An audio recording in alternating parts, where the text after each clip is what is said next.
Sporking News podcast presents The Beatles, early years, a retrospective.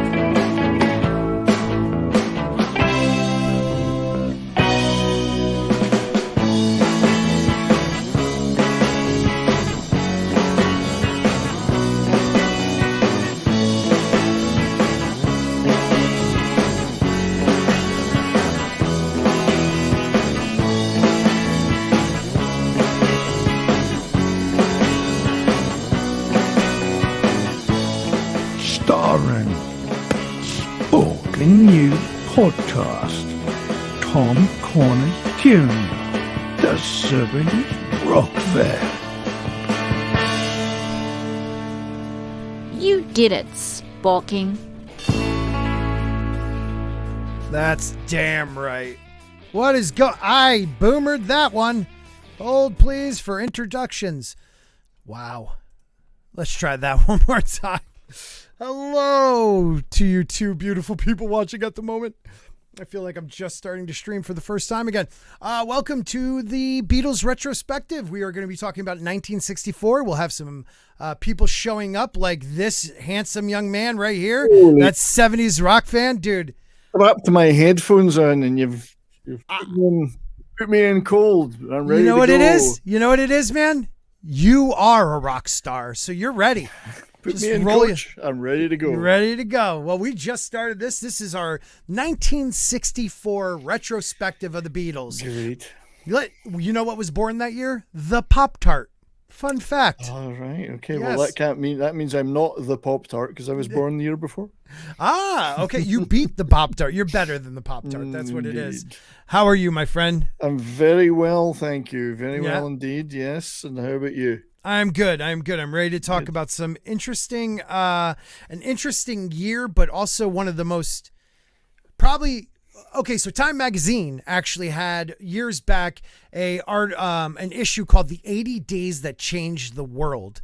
And one of those days was February 9th, 1964, the Ed Sullivan Show. So we will be going over that. That's a huge moment in Beatle history. It's a huge moment in world history, I think. Agreed. But before that, what we'll talk about, we'll kind of kick back to 64, but not about the Beatles, about America and what was going on in America at that time. Because I think the two meld together in 64 and create the decade of the 60s as we know it. Yeah. What do you think? No, I think you're right. I think the 60s only truly really began at that point, in that period in 64. Until then, it was still kind of like the 50s, you know. Yeah. Oh, definitely. I mean, there was, you had your beatniks and your folk music and, The crooners were still around. Right.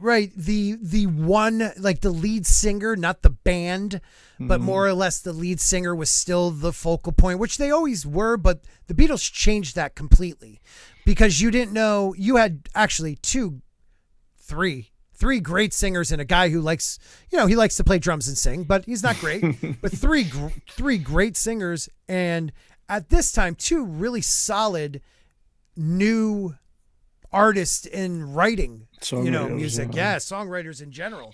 So they changed it, man. Yeah, it's difficult to fathom, I think, from this distance, just how seismic the events of that year were, especially coming on the back of what happened in Kennedy assassination, right? November, and so on, just how seismic the whole first part of 1964 was for maybe world history is maybe a bit strong, but certainly Western Anglophile history. It's just an enormous seismic change.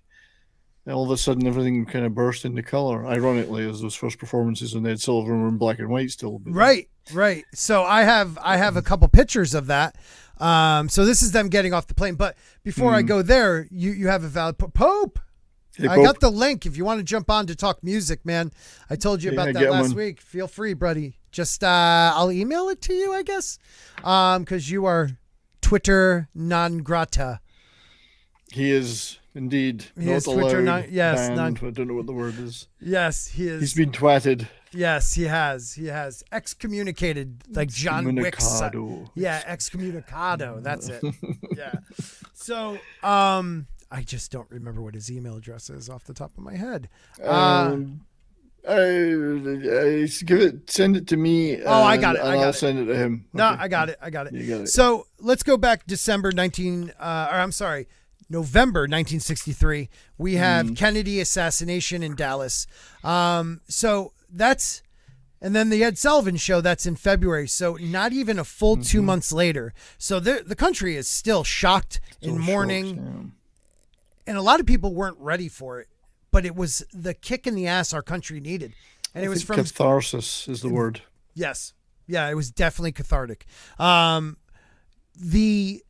Beatles were what the medicine that the American youth needed, because don't forget, John F. Kennedy was, their president. It was the youth of America's president. And they believed that they took them from him, or for him from us. So now we get these four, fun, handsome young guys from Britain who are all about levity and just, witty and quick and snappy and, different dress. Modern. The mop top, everything is changing. It's exciting. I wonder if it made any difference that they were from Britain rather than a part of the United States. They were something from outside, which was almost alien. So they weren't, not like they were from the South or the North or from California or whatever. They could be something to everybody, without any of that baggage. Time out. The sound of crickets is awesome, dude. Is there crickets going crazy in your neighbor, like outside your window? There's a pond right next to my house. Don't even stop it. Don't shut windows. It sounds beautiful. Isn't that Pope's insect farm? Because he knows we're all going to be eating bugs soon. So he's getting ahead of the game. Ground floor. It's a brand new industry. He was like, crypto? No. Marijuana? No. Crickets, baby. Crickets. Yeah. It's because he did the rock and roll history show. We were talking about Buddy Holly a lot. So that's why. There you go. Man, that was a lot of fun. Guys, if you don't know Pope has his own channel, which is called Pope. Pope Metallica is the first on YouTube. Yeah.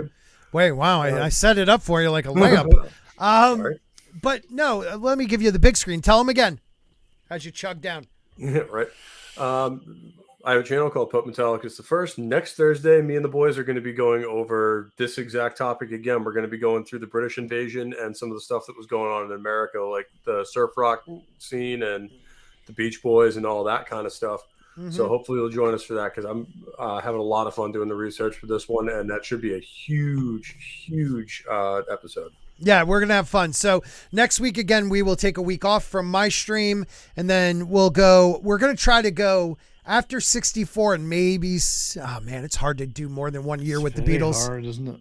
It really is. We'll be doing this for the next, how many, 10 years? Like 9 years? 7 years? Are we coming up to 2023? Yeah, right. So Kennedy was shot. Beatles albums were released by 3 different, you had Capitol, you had, what was it, like VJ, right? Yeah, and there was one other. There was another one, but that released one of their singles. So the Beatles coming to America, the interesting thing is a lot of Americans, mostly younger people, think of it like, oh, they were this new band and they they were getting their big shot. No, they were world famous already. They really were. Europe, Russia, well, not as much Russia, but Europe, Australia. Both people in Australia liked them. They really did, and one was MrGrantGregory's like mom. Yeah.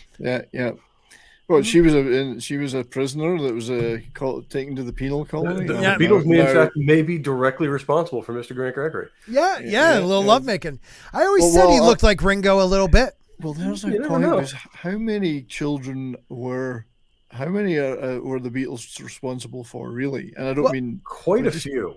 Yes, that's a valid directly point, or indirectly. Like their parents either got together. Oh, definitely indirectly. Yeah, that's what we're saying. Indirectly.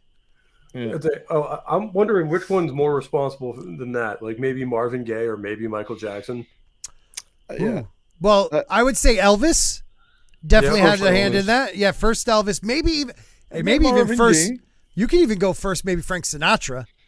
then Elvis. And, Frank and Sinatra's responsible for a lot of airplanes. Back to Sinatra. maybe in the 70s, Barry White. Yeah.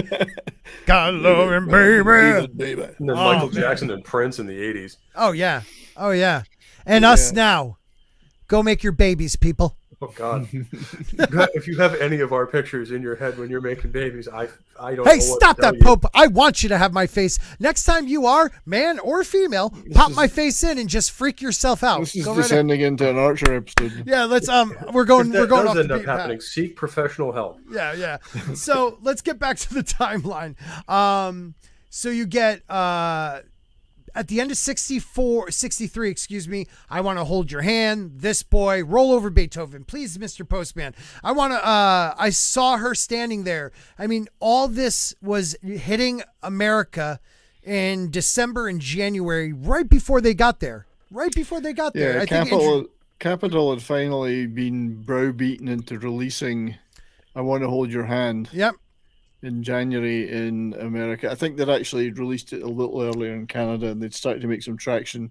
Right. So, and then Ed Sullivan had seen them in Britain and Right. said, we got to get these guys on, and so just was the traction in January was just starting. The people were taking notice. In fact, I have this Life magazine from January 31st. Hold on, let me blow you up here. 1964. My good lady wife had this. Wow. She still has it. That's Chaplin. I thought that was somebody else. Geraldine Chaplin. But with inside it this is January 64. Oh my God, look at an that. article all about the Beatles. This is pre-Ed Sullivan as well, just leading up to it. So they were starting to get attention. So Well, don't forget, Capitol Record had a big market. Oh, I didn't know there was more. Hold on. No, okay. These are just the photographs that were in this Life, but this is January 64. Yep.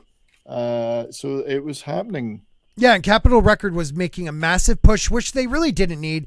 Kids were already falling in love because DJs that month before January, like you're talking about, received 45s with a lot of the introducing the Beatles songs on it. So they got the choice to pick what songs they wanted to play.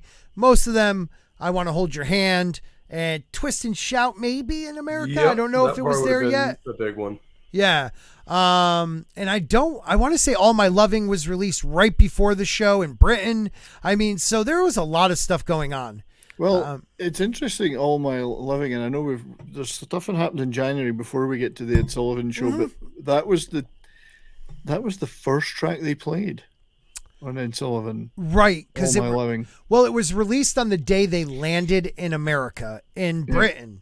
So I think that was their chance to, okay, we just released this in Britain, but we're going to play it in America. We're going to crush both countries. I mean, these guys, look, what's his name? Oh my God, I just blanked on their manager's name. Brian Epstein. Yeah, thank you. Brian was a genius. Even if he wasn't the master yet, maybe he fell into it. I don't know, but he was very smart at marketing these guys. He knew how to package these guys perfectly for their audience. Yeah.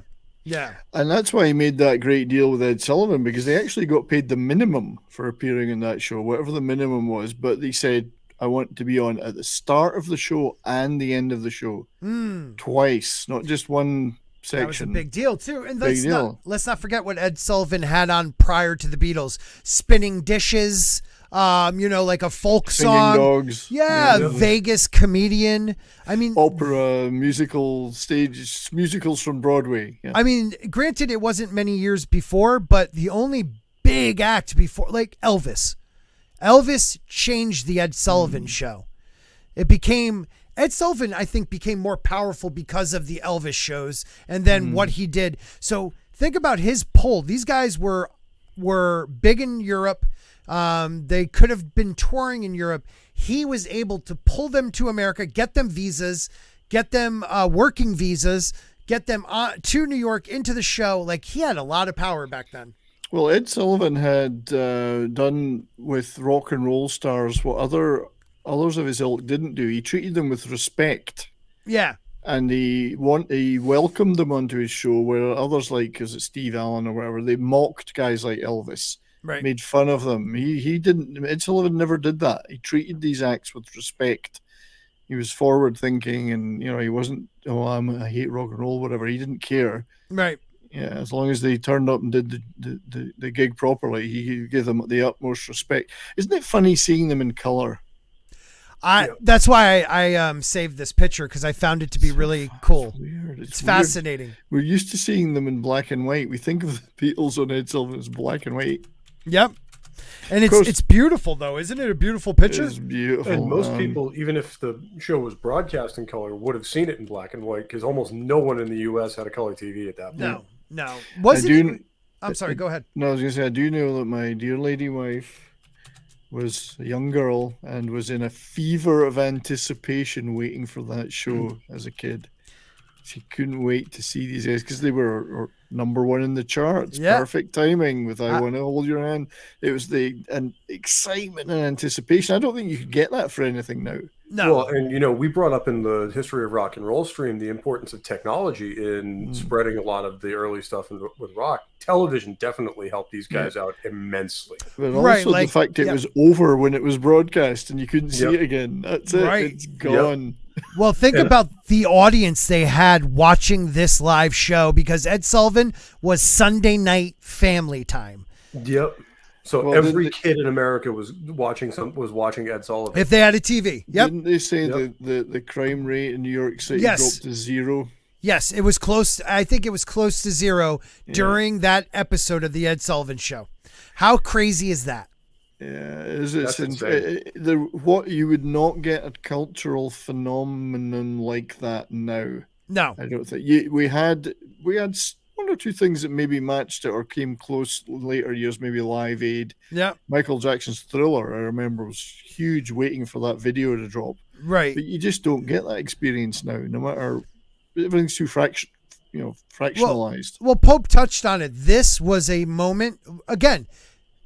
Time Magazine, this is one of the 80 days that changed the world. So they're talking about not just this last 100 years, like 80 days that changed the world. And this is one of the 80 days. That's a huge thing. For you to place this one show, because it made TV history. It made musical history. I mean, broadcast history. Like, it changed everything. Yeah, absolutely incredible to think of the impact of that. I don't know how many people watched, like 90, 100 million, something ridiculous. I think the only people who viewed more, or the only event that was viewed more than this in the entire decade was the moon landing in '69, which coincidentally is what most people bought color TVs for. Yeah, even though the moon is in black and white. Considering it was broadcast in black and white. Even though the moon's in black and white. I would say the top three, because Kennedy's funeral procession was huge. Funeral was big, yeah. But I think this was actually bigger. Yeah. If I'm correct. The assassination of a president, and the fucking moon landing. And it's great because at least 2 out of 3 of those are positive things. Yes, very positive. And this is the most positive. And one wasn't that good. I'm going to say it out loud. I don't know. Hey, controversial take. Kennedy assassination, not a good thing. Not that generally favorably looked upon. No. Yeah, no.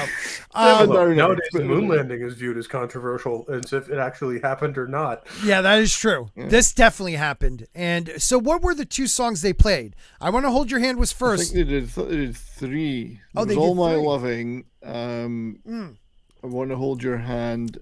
Did they do She Loves You? I can't remember. Yes. Was this the... Yes. They were I'm just hearing yes from the cheap seats.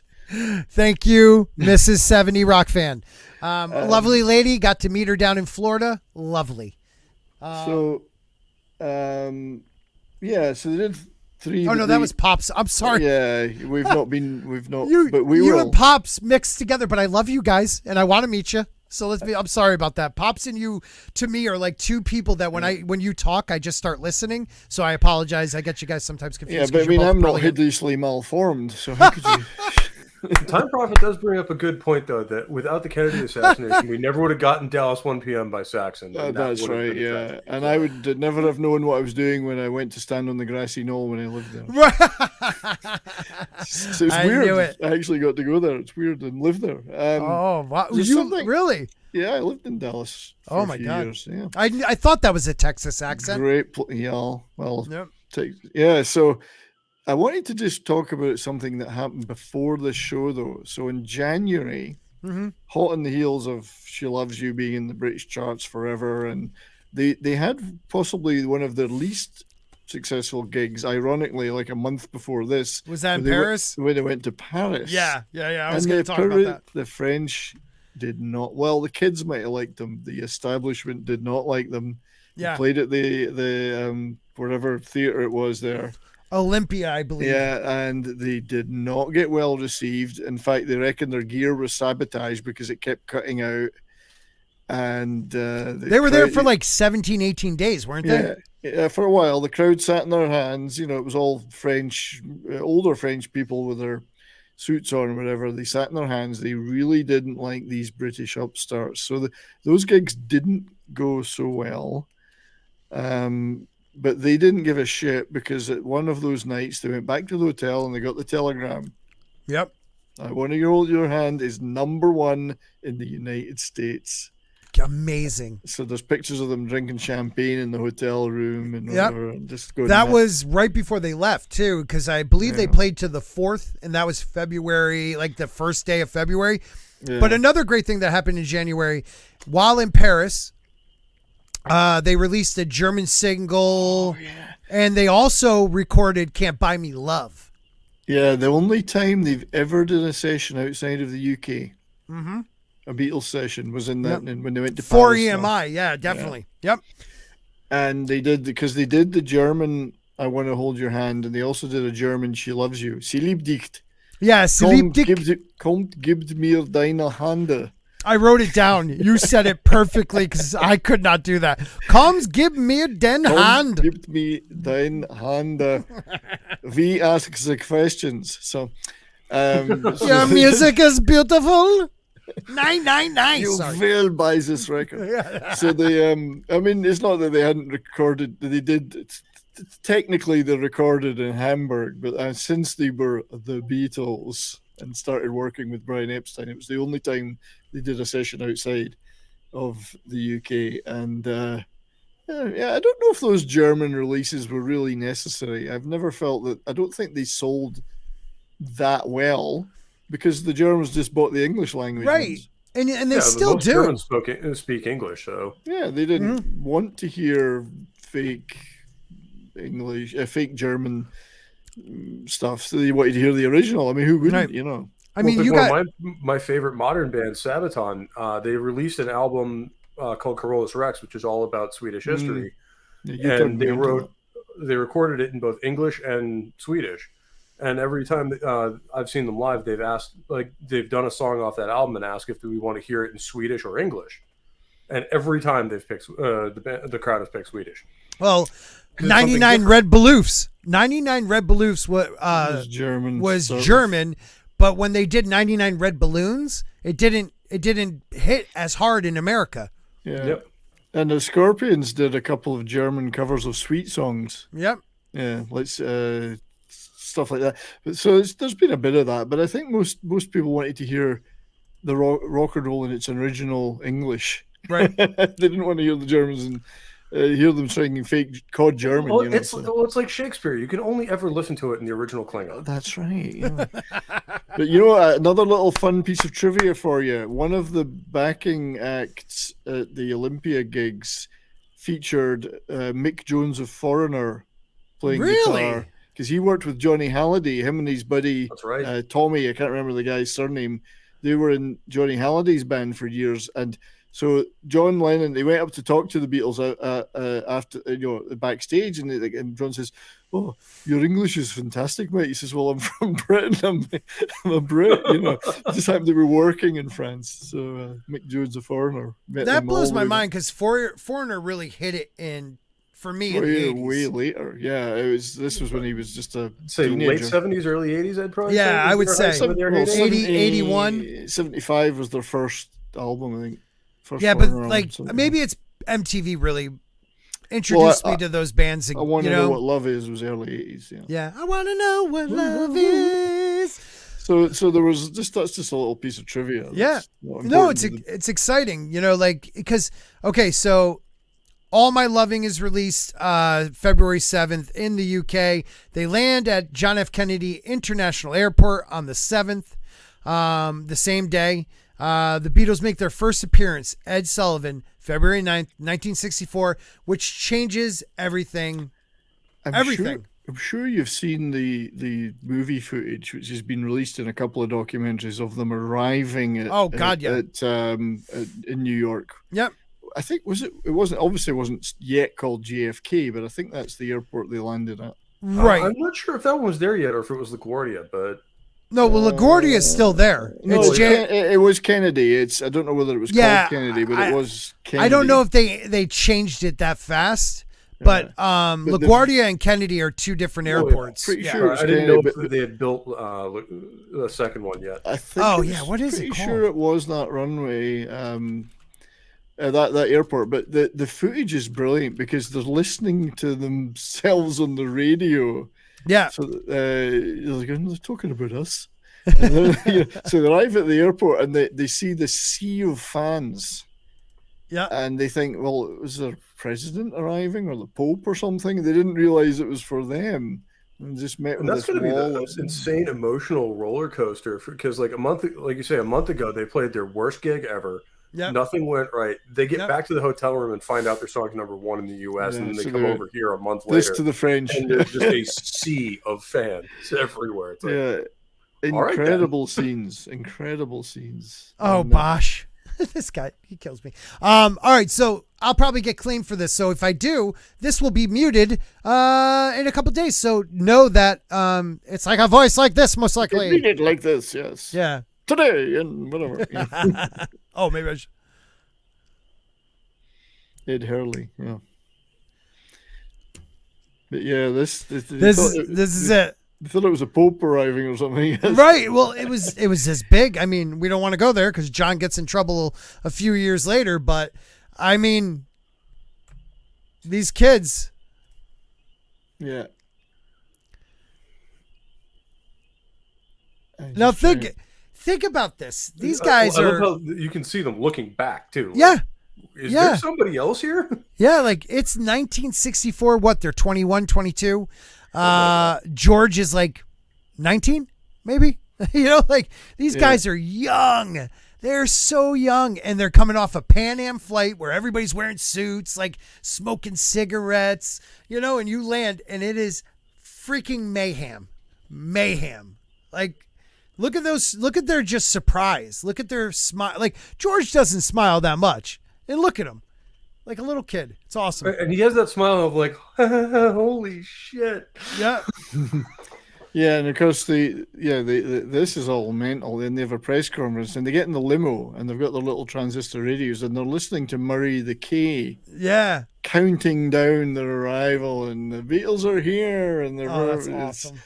And just this guy's crazy. He's it's just like surreal experience with that Liverpool accent, that must have been amazing. Dude, only 2 years before they're playing in front of 100 people in the cavern in lunchtime. Yeah. Like, I know this is going to sound weird, but there's not many bands that have felt this, and it's usually boy bands. You have Elvis got this treatment, the Beatles got this treatment. After that, maybe like in the 70s, the Jackson 5. Maybe Michael Jackson. Yeah. Very few acts have experienced. Truthfully, it's going to sound shocking. The New Kids on the Block were probably the next one in the early 90s. It was in terms of scale, insane. The only thing that comes close is maybe Iron Maiden playing Rock in Rio in '85. Because they had like 300,000 people. But that was one. That was a gig. This is at the airport. Everywhere they go. Right. It's just at the airport. Like you watch. Yeah, go ahead, please. And then they're in the city with outside the hotel, and just everything was just a scrum. Yeah, chaos, just beautiful mayhem. Chaos. Mayhem. But it literally was. I remember as a kid the New Kids on the Block. Same thing. Girls crushing them hiding, and like it's weird to compare the two because they're nothing alike. But the Beatles started out, if you really think about it, were the original boy band. Yeah. Certainly the prototype for them, yeah. A prototype, definitely. They didn't come up like a boy band, but that's what their boy bands were modeled after. You have to have the one cheeky one, the one quiet one, the one crazy one, like. So they performed 5 songs. Wow. Seeing, I just don't know. I'd have to watch the tape again. I watched the Blu-ray again, but there was 5 songs performed. Mm-hmm. Need to figure out what the 5 were. Oh, on Ed yeah, Sullivan? I know they opened with All My Loving. Wow. But anyway, we'll figure that out. Yeah, we'll figure it out.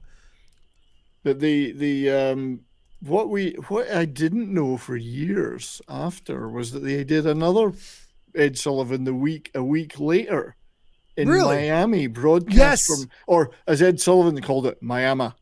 I had pictures of that one too, Miami, and I was Florida. And that one was in color. Yeah. That one was in color, but that was a week later. Yeah.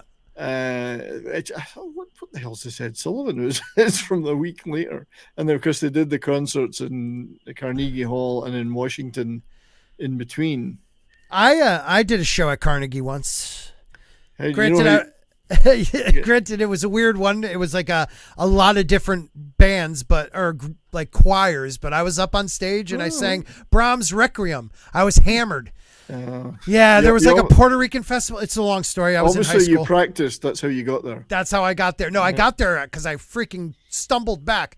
I should have known I was going to be an addict. Okay, let's watch these boys talk. See the professional, no nerves. They're just feeling it, man. Like Beatles 2 years ago wouldn't have been able to do this. Yeah, they're the staggering levels of confidence. I know they'd had a year to work up to this with British fame, but they just don't seem phased in the slightest by any of it. And it's really Ringo. Ringo's very, in the early stages, the one that is, I actually feel quickest to come with a remark. Then you got John just took the lead. And Paul, I mean, George was the only one that seemed a little camera shy.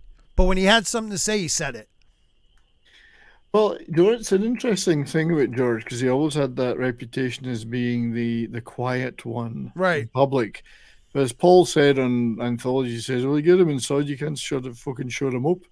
You can't stop talking. So purely in the camera was on. Yeah. That was it. He was like, wow, the Time Prophet. For their guitar player to be the one that didn't want any attention because that's usually the exact opposite.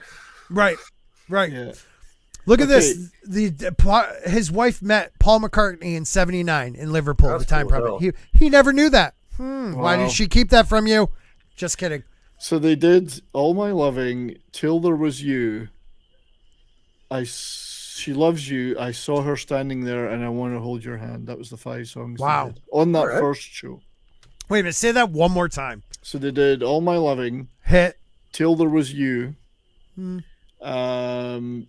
She Loves You. Hit. I Saw Her Standing There. Hit. And I Want to Hold Your Hand. Hit. Massive. 4 out of the 5s hits. 3 of them massive. Yeah, Till There Was You is that weird oddity of it was a stage musical song that they did for years in their live sets. Paul singing it, very kind of, I think it was to showcase their variety. Right, yeah. There were bells that were singing. Till There Was You. Oh yeah, so this is outside of the Ed Sullivan Show, right? Elvis is dead. Long live the Beatles. Wow. And of course, in those days, what happened was they got telegrams from people. So Elvis sent them a telegram congratulating them. Wow, really? Yeah. And the Colonel and all that, they all sent telegrams. They did get to meet Elvis once, I believe, at Graceland, right? No, it was in his place in L.A., up in the hills. Oh, it was? Oh, okay. Hollywood Hills, yeah. They went up to his house in Hollywood Hills, hung out with him for a night. It's quite a surreal story when you see them, hear them talking about it. They walked in and Elvis was lying there in his den with the crew, and he had an electric Fender bass and he was playing it as they walked in. He was just sitting there playing stuff on the bass, and then kind of a little bit of a jam. That's odd. Can you imagine, man? Yeah. But Ringo says, I spent my whole time trying to figure out if any of these guys had any dope. So trying to get a joint, They had uppers and downers. They probably, no, we don't smoke weed. We're good Southern boys. We're good Christian We boys. stick to uppers and downers. Yeah, we only do uppers and downers. We're good Christian boys here. Nothing but heroin and cocaine. That's Right? it, cheeseburgers. Yeah, black beauties and bumble stingers or something like that. I don't know what they are. But I do love those scenes outside the hotel and everything, just full of screaming fans, and the screaming was becoming a problem even then. Like just all the time. You're muted. If I'm talking to Oh, myself. no, actually, it was better before. So could you Yeah, just mute it I'm gonna again? mute. Actually, keep talking because I am gonna find Sullivan introducing them. Yeah, I find that it's got that particular way of speaking, which always was when he talked about in the week after when he introduced them in Miami. Here we are, Miami, Florida, not Miami, Miami. I don't know what. Okay, what was the first song again? All My Loving. All My Loving. Okay, all right, I'll be right back. Chills, gives you chills. So here, first part of the show, and again later on, here's the Beatles. And he swings around like that. No, I mean, like that, and like you say, like that was a genius move to put them at the beginning and end of the show, because that way, if you missed it at the start, you still got to hear them at the finish. Like it was the perfect. Gentlemen, keep talking. I gotta bring one of my daughters to bed. I'll be right back. It was perfect because that way. First of all, people had to stick around for the rest of the show. Yep. Yeah, people who heard at the beginning wanted to stick around for the whole show. Right, so yeah. Ed Sullivan's ratings probably went through the I've heard it was roof on pretty that exciting from somebody I know. She's not looking at me now. It was a pretty exciting experience watching it live, I believe, and then it was gone. Yep. And Yeah, that was the crazy later, part is like, nowadays we're used to being able to, like, if you didn't catch it live in 10 minutes, it'll be up on the internet somewhere, clipped to hell, and you can find whatever part of it you want. Back then, if you didn't see it live, it was gone forever. Same thing with movies. Like if you didn't see it in the theater, you may see it a couple years from now in a local theater that's playing it as a matinee or reruns, something like that, and then it's gone. Second run. Yeah. But yeah, good for them. They absolutely, in that first few moments of that show, captured the entire nation. There. I mean, it was 100 million people was like after. 50 to 60% of the American population back then. And it's even then, it's not like everybody had a TV or was watching TV. I mean, it was pretty prevalent, but not like most American households did by then. Yeah, but at least in the cities and suburbs, like out in rural America, they probably didn't even have a TV station. And I guess the kids were wanted to see it, but the adults wanted to see it just because they could see what all the fuss was about then. Yeah, either that or just to shut their kids up. Imagine having control of the television and one TV. Let's say you only had one TV, and you said, "I ain't letting you guys watch these British whatever." Yeah.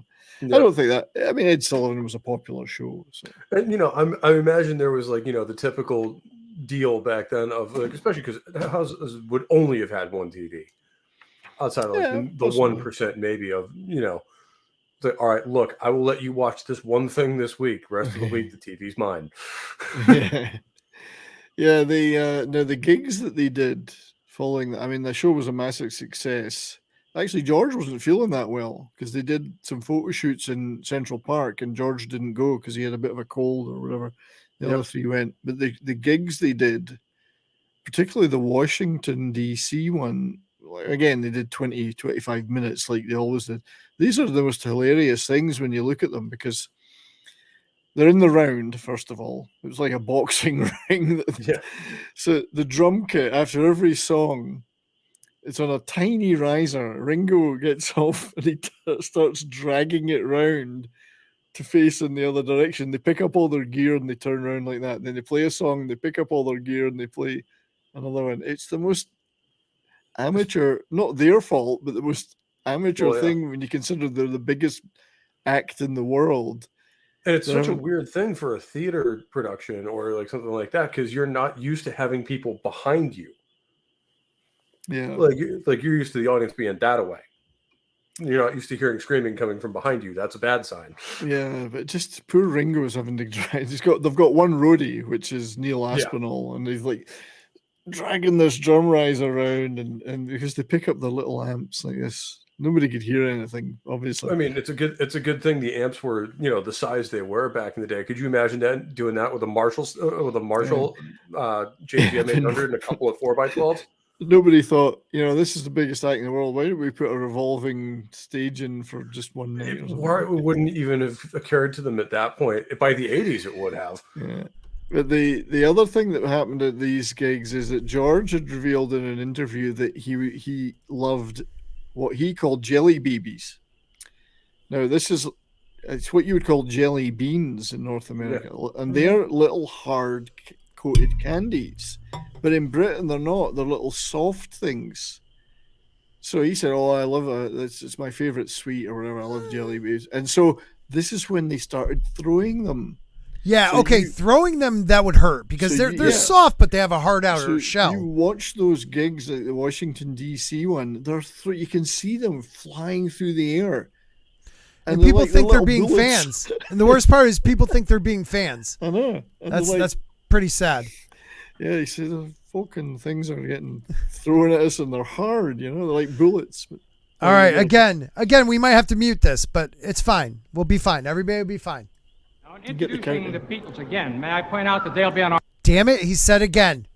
So I didn't get the first one because I got the first.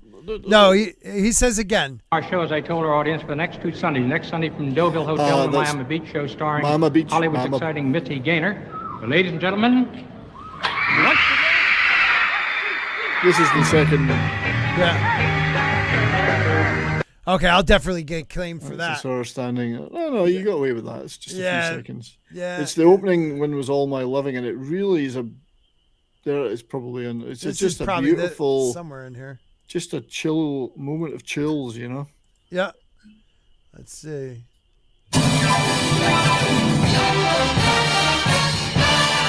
Oh, that's the real deal right there. Good evening, ladies and gentlemen. From New York. It's the Ed Sullivan Show.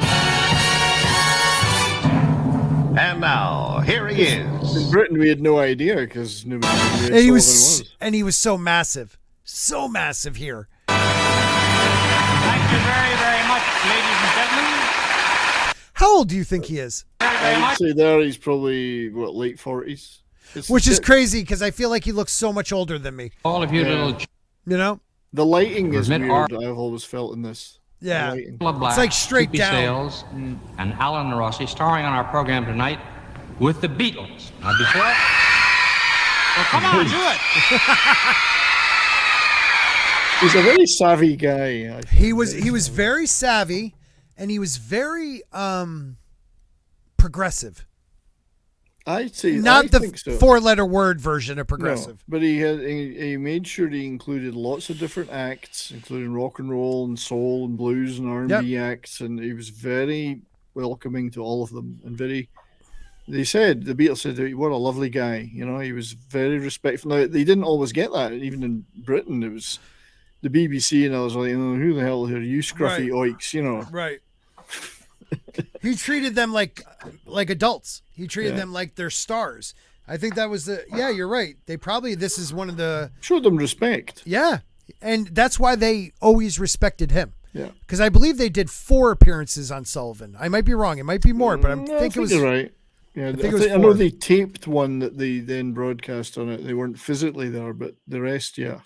And, Ed Sullivan giving them respect was a massive thing because Ed Sullivan. Everybody watches him. So he was like it as far as American entertainment went. I mean, 55 million people. Dick Clark from American Bandstand. He would get 55 million people on a Sunday night. 55 million households, maybe, but I think it was people.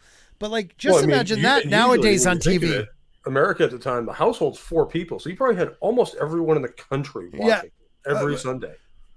Well, I'll at least say 140 million people. Right. So let's just go there. He is older than I thought. How old was he then? One man show is saying he was 64 in 1965. Okay. He didn't set that up very well, did he? He could have been 65 and 65. That would have been much more. That would have been, he should have really. Could he have tidied that up a bit? I mean, come on, you're vaudeville. You should be able to play that up. One man show. Good to see you, buddy. All right, here we go. Okay, I muted it. That was all me, people. Ready? To hear Cilla Black, Soupy Sales, and Cilla Black. Rossi star. Cilla Black. Well, come on, do it. Oh yeah, I forgot. Cilla Yeah, Cilla Black, who played with the Beatles prior, right? Yep. Yeah. Yeah, he's a great friend. Now, in order here, I'm going to call out each of these youngsters. John Lennon.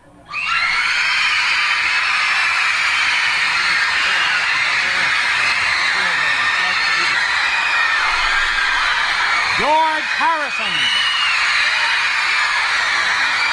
Insane how loud that is. Can you imagine being in that yet there was only auditorium? 720 if people. the mics back then were picking it up that That's loud, what I'm saying. We're probably talking 120 decibels. Oh yeah. Oh Like, yeah. this is a rock concert going on behind them with no instruments. And like we were talking about one time before, I think actually we were talking about it, Pope, last week, where it was like with Elvis, it was a visceral, it was a chemical reaction in these girls. They weren't just they were like like a dry seat in the house. There was not. There wasn't a dry seat in the house.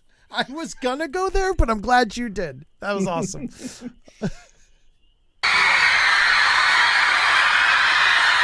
Paul McCartney. Look at how young he is. I know. Oh my Jesus. God, a freaking baby, man. Yeah. Barely out of his barely in his 20s. Yeah. And he still looks the same in a way. Like he still Yeah. has those eyes. You know what I mean? Like those. He's a young guy at heart. Well, actually, not Paul McCartney because he died, but that other guy. Ringo Starr.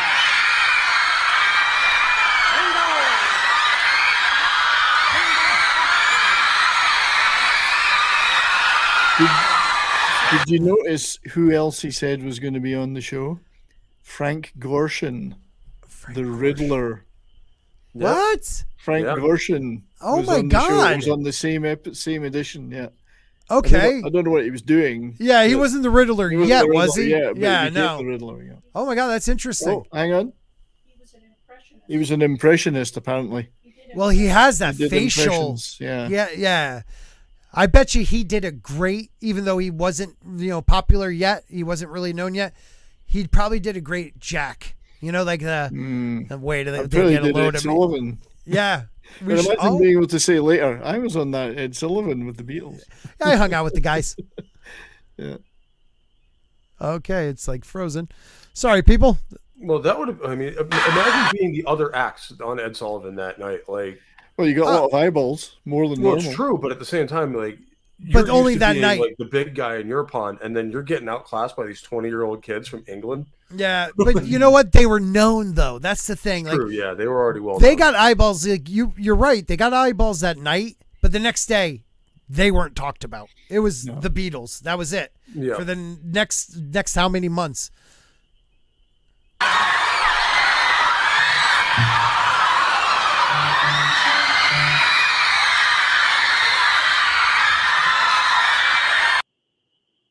To hear that, and there was only 728 people in the crowd there. Look at that noise. How incredible is that? That is incredible. And this is like for the younger people in the audience. Like, imagine like was talked about afterwards. Like, imagine like when Game of Thrones first came out, and it was like the newest thing, and everyone was talking about it. That was this performance. But I would say this was times 20. Well, yeah, but like the you same know what I mean, like reaction just across the entire country. Think about being one of these kids, boy or girl, or even adult, that was like, "Oh yeah, I was at that show." This is 1965, of course. Is this a 65 Yeah, performance? because they're playing "I Feel Fine." Damn it! I'm gonna Scott. get. How many things will I have to be claimed for today? All right, we're gonna find I it. just Though. thought that's "I Feel Fine." That wasn't. Yeah, but this is their first appearance. It says it right here. So, it came. Ladies and gentlemen, tonight, live from New York, the Ed Sullivan Show. Okay. Look how old-fashioned the intro is. At this Just point. 1 year apart. That's insane, man. Wow. Thank you very much. All right. This is it. I think. Yeah, here we go. You know, something very nice happened, and the Beatles got a great kick out of it. Ladies and gentlemen, the Beatles.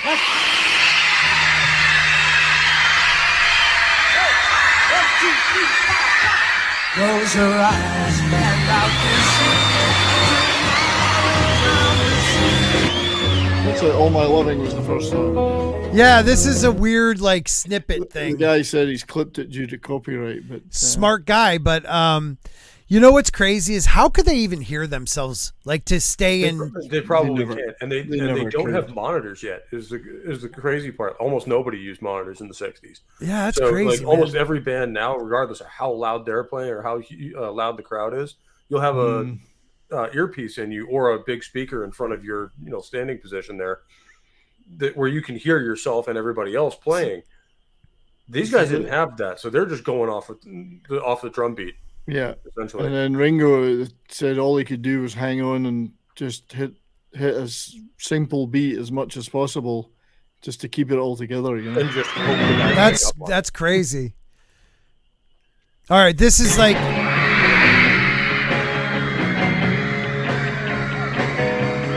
Oh yeah, tell you something. I think you'll understand. I always loved how John played. You ever notice like the other ones would rock, but John just like, I don't know. He just stands. He's got like a cowboy stance. Like he's, his knees kind of go like, yeah, it's like a knee thing. I don't know how to explain it. The other ones tap their feet, but he kind of just like, I don't know. Like that's how I do it. And most other guitar players I've ever seen have done it is you're kind of rocking one foot in time. Yeah, look at George. Look at George. George does a little dance as well, though. He's got steps. And Paul tapped too. I wanna hold your hand. It's all chopped up. All right. Well, I tried. Anyway, sue me. It's just a that's insane. That like you can possibly hear what anyone else was playing during that. You just kind of do your bit and then hope everyone else is on time. Right. It's pretty amazing. And we were talking about this, so I'll show this real quick too. The Beatles in America. This is when they were in Miami, right? 2 weeks later. Yes, and of course, it's being British, they'd never seen sunshine before. I know. They're like, what are shorts? What are shorts? Yeah, What's that glowing thing up in the sky? They came off the plane and they did the whole Gollum thing of it burns us. Because they arrive in New York, it's still winter, and then they get down here, it's like, fucking hell. And there's girls out on the beach screaming at them when they're up on the balcony and stuff, and they're like, this is all right. This is good. Yeah, Time Prophet Sunshine is when the clouds go away. Above it is blue skies. Yeah. And then there's a thing called the sun, and it rains down on you rays of happiness and vitamin D. The sun is a myth. It's all just shadows on a cave wall. Yeah. And for those of you who get that reference, I see you philosopher students. Time Prophet makes a great point about George. He just play very much like Hank Marvin, who the lead guitarist of the Shadows, British instrumental band, who were a big inspiration to the Beatles, even though they claimed they were trying to replace all that old rock and roll stuff. They were definitely a part of that rock and roll. Yeah. They just didn't realize how big of the influence was really on them. Sure. I think they did, but then you got to believe after a couple of years, they thought like they've reached a level no one, like, you know what I mean? Like the arrogance has to be there. I think so. I think they were supremely confident in their own songwriting and other stuff, but they were in the eye of the storm. I mean, you're in the middle. You don't know the craziness that's going on around out there. They were focused on writing and recording, and I don't think they even didn't care so much about the live stuff. I guess the promotional aspect of going around or writing and recording was their focus. So they tried to focus on that and let others deal with the madness. Mm-hmm. They couldn't go anywhere. I mean, they did end up going to a club in New York. There's photographs of them with the Ronettes and stuff like that. And, it must have been harder being them in any city they went than being a fugitive in that city. Yeah, they couldn't go out. Everybody was looking for you. They couldn't go out. Like we'll cover it in future years when they went to Japan. They tried to sneak out, and the security would go out and grab them and bring them back. They were like prisoners. You don't go anywhere. Come back here. You know, it's like you're not allowed out. It's not even because they didn't want them to go anywhere. It's because they couldn't. They'd be dead. Yeah, they were just trying to. They thought they were doing it for the Beatles' security, but they're like, let's walk out of the hotel at least. You know, it must have become very tiring. I mean, a lot of bands have talked about this, and the roadies that we've been talking to Pope on the show. Yep. First 10 years of their careers, they never saw anything. They would just move, unpack gear, pack gear, move, unpack gear, pack gear, move. There was no, let's go out for a stroll in the park and see Central Park. You know, No, it definitely, man. Yeah, awesome one. Scott, level of arrogance. I don't think they reached that. Because I'm phenomenal at everything I do. Even these days, you only have a few hours. If you're part of the road crew on some of these shows, you might have a few hours to go see some stuff before you go to the show. Back then, you were lucky if you could go over to the bar across the street. Yeah, all they could do was get hammered at the end of the night if they were lucky. Scott, you're not arrogant. You're supremely talented. Yeah, I mean, some people see it as arrogance because, well, I make them feel small. They it's don't not my fault. The true visions when they see it. I mean, I'll be understood hundreds of years from now when people, think about and write about me, I just picture when you say that it reverts to the situation at the end of the Time Traveler movie or the Time Machine when the Eloys and they'll understand what you were talking about. The There's going to be like massive, I don't know, portraits of me in Roman attire. Holding standing on a huge plinth overlooking the world. Aristotle, Sporking News Podcast. Wouldn't that be funny if that was true, though? If right? They were kind of the us of their day, where they were just commenting. They're just bullshitting about stuff. Think about it, and they said something smart once in a while. If you went back and told Plato half of the stuff that he was still being studied now, he'd be like, "Wait, you guys read that? I was fucking drunk when I wrote that." And those guys did shit talk each other, in the Greek equivalent of Twitter, whatever that would be. They would stand in each side of the debating square and shit talk each other. So, so they probably had memes. Yeah, I'm Aristotle. I mean, I think that's good company. I guess. I feel like I'm going to be bigger, but whatever. But you just never know. One day, far in the future, archaeologists from an alien planet might land on the smoking ruins of Earth, find this a is cave, what they're gonna see. and they're going to see your painting on the wall of a cave. This is what I know. I worry about the world we're going to leave for Keith Richards. Oh, it's idiocracy. There's bigger YouTube channels, people I know, friends maybe. But what I will say is I'm more of that YouTuber's YouTuber. They come and watch my stuff and steal a little bit here and there. And then, I just don't try that hard.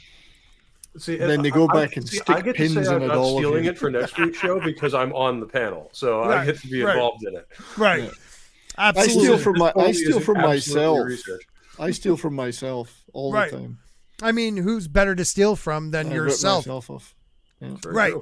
Sporticif new Castifif. Yeah.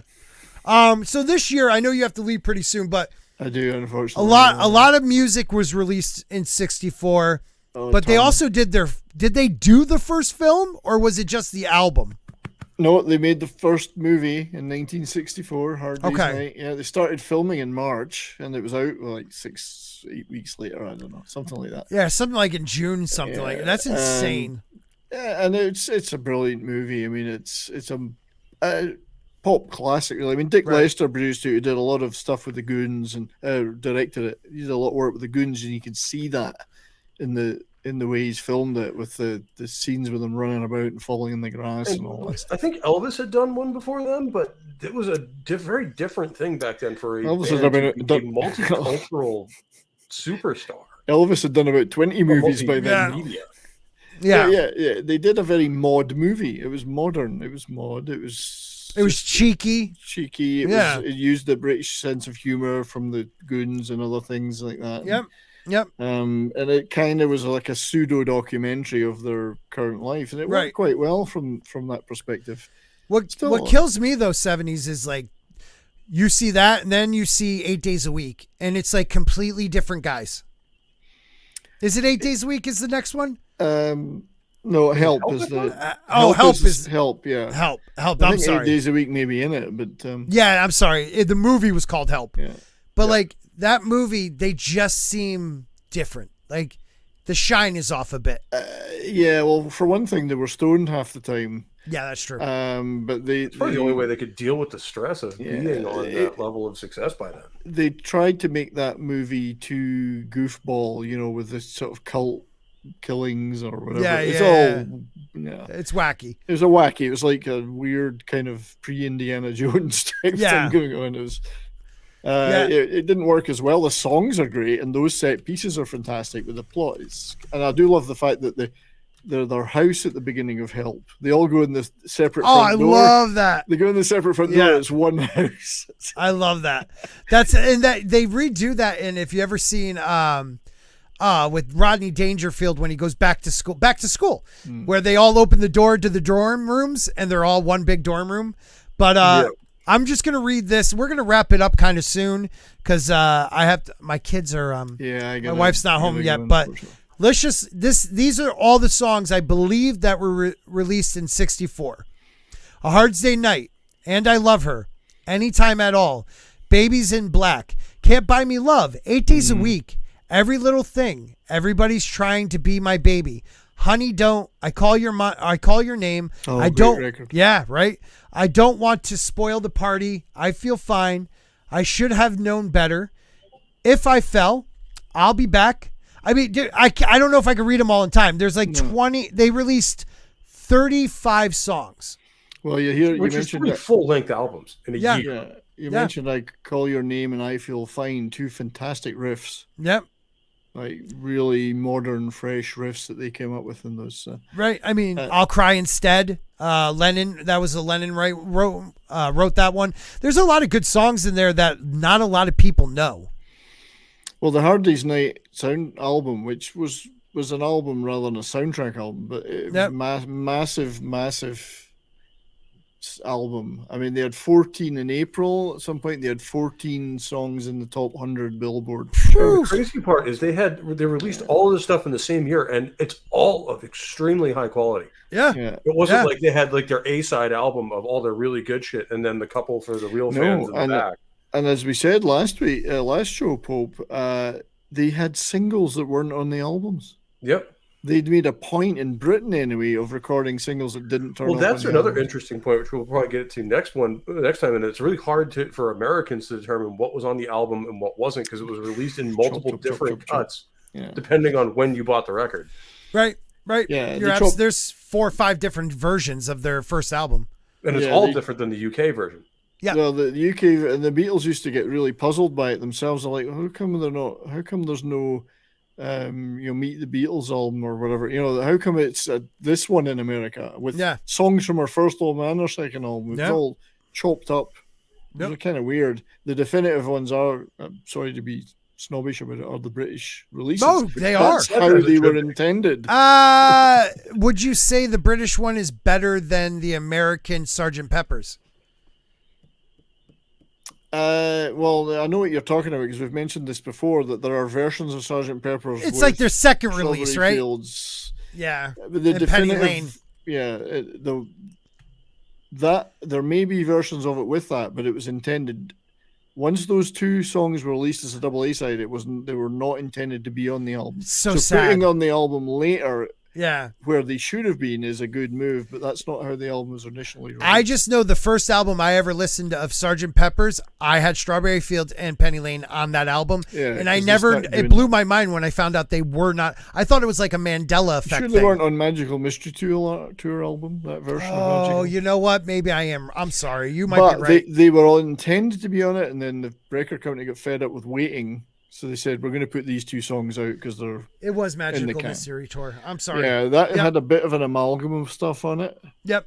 It's still the greatest double A-sided single in history. In history. Those 2 songs, I always thought they went together. And they're double A, I get that, but they go together perfectly. Well, they do because they're really memories of their childhood in Liverpool. Because you can go to those places. You can go to Strawberry Fields in Liverpool. You can go to Penny Lane. Yep. And there's different sounds, but the memories are still the same. They're evoking childhood memories. It's pretty interesting. Brilliant songs. I mean, oh my God, yeah. Slices of genius. Yeah, and I apologize for cutting this one short, but we'll be on Pope's channel next week talking about pretty much the same stuff. Well, Yeah, anything we don't get to here, we can go into on mine because this is the era I'm going into next time. We'll be back for more Beatles. Yeah. Oh yeah, of course. We'll be back in 2 weeks for our Beatles. Hopefully, do 65 and 66, but we will see. But thank you, Pope, for coming. I'll be on your show next week. 70s, as always, a pleasure, my friend, man.